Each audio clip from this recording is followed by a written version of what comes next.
Coming up tonight on YCN News, an update on the James Robarge trial. Vermont receives a grant to clean up Lake Champlain. And we'll learn about a popular sport called slobogganing. For more news, weather, and sports, it's time for YCN, your local view. Now, your daily digest of the Dartmouth Lake Sunapee region, southern Vermont, and Windsor County. News, sports, weather, and all that is happening in our area. The news on YCN, your local view. Good evening. It's Wednesday, January 14th. I'm Laura James. Welcome to YCN News. Well, jurors selected to hear and see all aspects of the criminal charges facing defendant James Robarge began their work today, visiting several sites key to the case. Jurors traveled in a yellow school bus this morning. Several Sullivan County Sheriff's Department cruisers leading the way to the former Charlestown home of Kelly Robarge, the estranged wife of James Robarge. He's charged by police and state prosecutors with allegedly murdering Kelly Robarge in late June of 2013. Her remains were found in a wooded area off Britton Road in Unity in July of 2013, about 10 days after she was reported missing by one of the couple's adult daughters. Britton Road runs between West Unity and Judkin Roads. Defense attorneys and prosecutors, plus James Robarge, were on site today. Also viewed was Kelly Robarge's former home in Charlestown, located on Happy Acres off Route 12 near the Claremont line. In other local news, a chimney fire this morning in Claremont remains under investigation. Firefighters were called to 17 Prospect Street shortly before 10 this morning. Prospect Street runs off Pleasant Street in the city's downtown. YCN News will bring you more details on this fire tomorrow. Further details on the fire were not available by broadcast time. A New Hampshire business is charged by federal officials with violating the Arms Export Control Act last May. The Nutria Corporation of 37 Industrial Drive in Exeter will be on 1-year probation by federal officials and will forfeit $12,560, an order handed down by U.S. District Court Judge Landia McCafferty. On September 30th, 2014, a representative for Nutria pleaded guilty to the federal charges and admitted that it had exported to Lockheed Martin fuel quantity indicators, which were defense articles, without having first obtained a license from the United States Department of State as required by federal law. Both fuel quantity indicators were sent to Malaysia. This case was investigated by Immigration and Customs Enforcement, Homeland Security, and Investigations Defense Criminal Investigative Service. Turning to Vermont news now, Governor Peter Shumlin is getting some help in cleaning up pollution from Lake Champlain. Today, the U.S. Department of Agriculture awarded the state a $20 million grant. Agricultural runoff into the lake from phosphorus and pollution from road use contribute to algae buildup in the lake. Governor Shumlin said last week in his inaugural speech. One member of Vermont's congressional delegation, U.S. Representative Peter Welch, says the grant will help. This grant is a big win for Lake Champlain and a huge vote for confidence in Vermont's plan to improve the lake's water quality.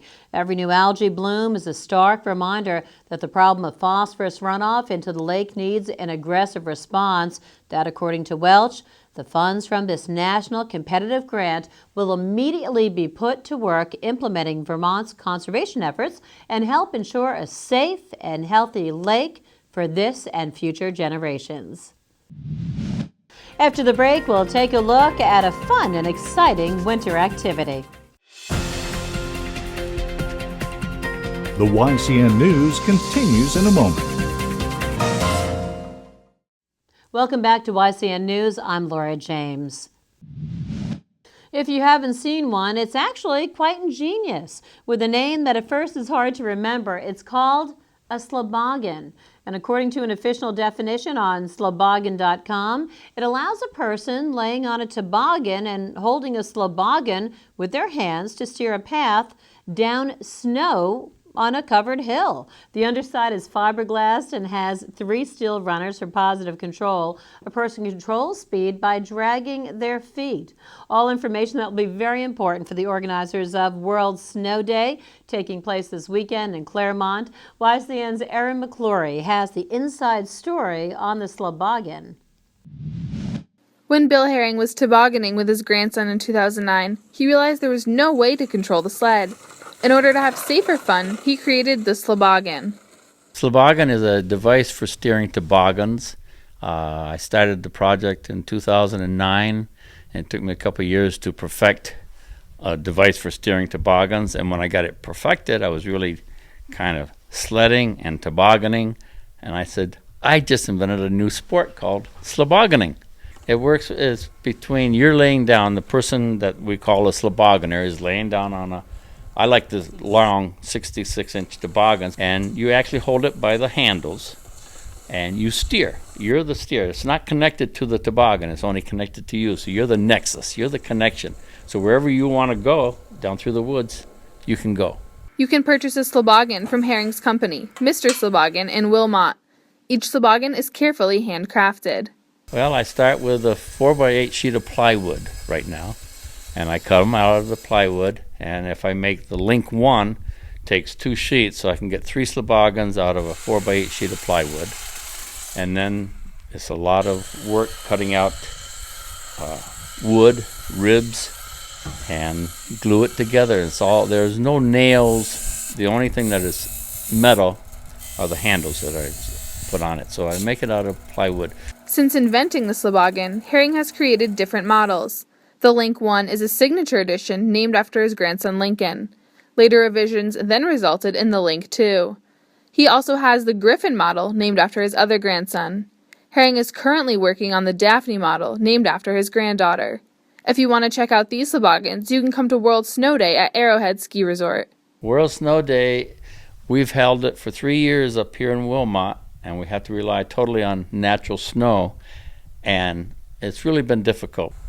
Arrowhead Ski Area has a snowmaking capability. I really believe that this is going to be a win-win situation for the children of the area to hear about it, to come out to Arrowhead Ski Area, and for spreading the word about slobogganing. So they'll have a lot of opportunities, and it's a much better event because they got a warming hut, they got rental shops there, they got food there, and so all the volunteers will be putting in a big effort. Come check out Mr. Sloboggan in Wilmot to try slobogganing. And if you want to have some real fun, come to World Snow Day this Sunday, the 18th, from 10 to 4 at Arrowhead Ski Resort. In Wilmot, Erin McClory, YCN.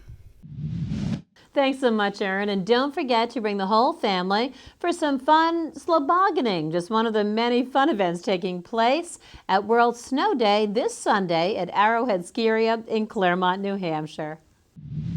Meanwhile, while we see snow on the ground and mountains wherever we look, the life of a dairy farmer continues year-round, no matter the weather. Now, business concerns must be attended to, and to that end, dairy farmers across the country are signing up for a new program that will protect their financial investment if milk prices rise or fall. It's similar to an insurance program and is known as the Margin Protection Program.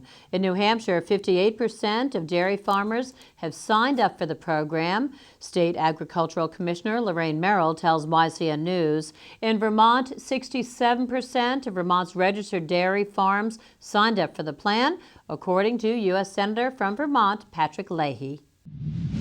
Well, if you think it's cold heading out to start the car in the morning, at least you're fully clothed. A new event is starting that's guaranteed to be a chilly one, as the Newport, Vermont area is hosting the inaugural United States Winter Swimming Championships. Now listen to this. VPR reports a 2-lane pool will be cut out of the ice in Lake Memphremagog, and yes, there will be racing. We're talking 25, 50, and 100-meter races. The event is being held next month. When YCN News returns, we'll check in with Kearsarge Chronicles' Lynn Solomon as she sat down for a conversation with John O'Dowd, wealth consultant at Ledyard Bank. The YCN News continues in a moment. Welcome back to YCN News. We did have some flurries around the region today. Let's find out how the midweek forecast is looking now with Matt McDonald. Tonight will be partly cloudy with a low around 5 degrees. Thursday should be mostly sunny with a high near 26. Thursday night will be mostly cloudy with a low around 12. Friday will be mostly sunny with a high near 25. Friday night is expected to be mostly clear with a low around -3. And now it's time to take a look at our community calendar. There are some upcoming Friday events. In Hanover, the Lutheran Church will host a community dinner starting at 5 p.m. There will be another community dinner in White River Junction, Vermont at River Point Plaza starting at 5. And in Sunapee, there will be a coffee house performance at 7 p.m. in the United Methodist Church featuring Mark Stepikoff. Remember, you can submit local events from your community by sending them to news@ycnnow.com. Let's check out our local roundup of high school sports games from yesterday. In the Kearsarge vs. Bow boys basketball game, Kearsarge won by a nice 59 points to Bow's 30 points. Mascoma Valley defeated Fall Mountain 53-39. In the Newport vs. Hinsdale game, Newport made a staggering win of 77-44. In the girls' game of Newport and Hinsdale, Hinsdale just edged past them with a 45-41 win. In the Mascoma and Fall Mountain game, Fall Mountain conquered Mascoma 61-35. Bow defeated the Kearsarge girls 39-24. And lastly, Conant defeated Stevens 67-32. Thanks, Matt. When YCN News returns, we'll join Lisa Cannell and John O'Connor for a preview of our political year. The YCN News continues in a moment.